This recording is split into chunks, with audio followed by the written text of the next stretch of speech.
दुनिया में पागलों की कमी नहीं है, लेकिन जब दुनिया का सबसे शक्तिशाली देश सुपर पावर होने के नशे में अपनी नाक कटाने पर उतारू हो जाए, तो समझ लीजिए कि खेल बड़ा है। ट्रम्प साहब फिर से टीवी पर आए और एक ऐसा बम फोड़ा जिसकी गूंज से तेहरान कम, ब्रसेल्स और लंदन ज़्यादा कांप रहे हैं।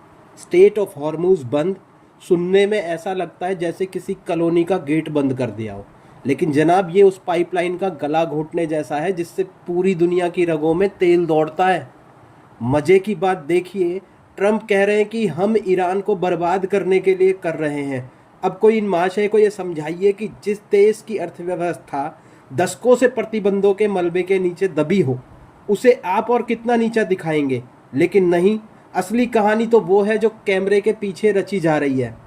हमारी महान खुफिया एजेंसियां, CIA, FBI और पता नहीं कौन कौन से 3 अक्षरों वाले ये सारे संगठन दावा करते हैं कि उन्हें परिंदे के पर मारने की भी खबर होती है।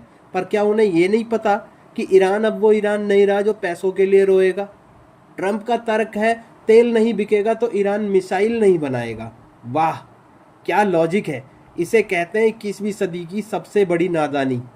ईरान जो ड्रोन आज यूक्रेन से लेकर इजराइल तक तबाही मचाने के लिए भेज रहा है ना, उनकी कीमत एक मध्यम वर्गीय परिवार की एक कार से भी कम है। कई ड्रोन्स की कीमत मारुति 800 से भी कम है। दूसरी तरफ अमेरिका उन चंद लाख के ड्रोन्स को गिराने के लिए करोड़ों डॉलर की मिसाइलें फूंक रहा है, तो घाटा किसका हुआ। ईरान पहले से ही दिवालिया होने की कला में माहिर है। आप उसका क्या उखाड़ लेंगे जो पहले ही जमीन पर लेटा हो। असली निशाना ईरान है ही नहीं। अब आते हैं उस कड़वे सच पर जिसे आपके प्रकांड पंडित न्यूज़ चैनलों पर नहीं बताएंगे। इस पूरी नौटंकी का असली विलन ईरान नहीं, बल्कि ट्रंप के वो दोस्त हैं जिन्हें हम यूरोपियन देश कहते हैं।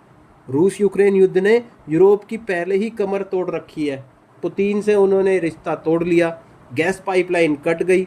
अब उनके पास बस एक ही सहारा था, अरब देश, और ट्रंप ने ठीक उसी नस पर अंगूठा रख दिया है।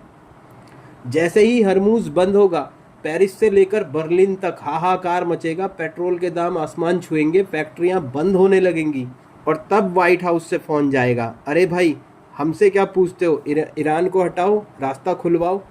अकेले हमसे नहीं हो रहा, अपनी फौज भेजो, अपने जंगी जहाज भेजो।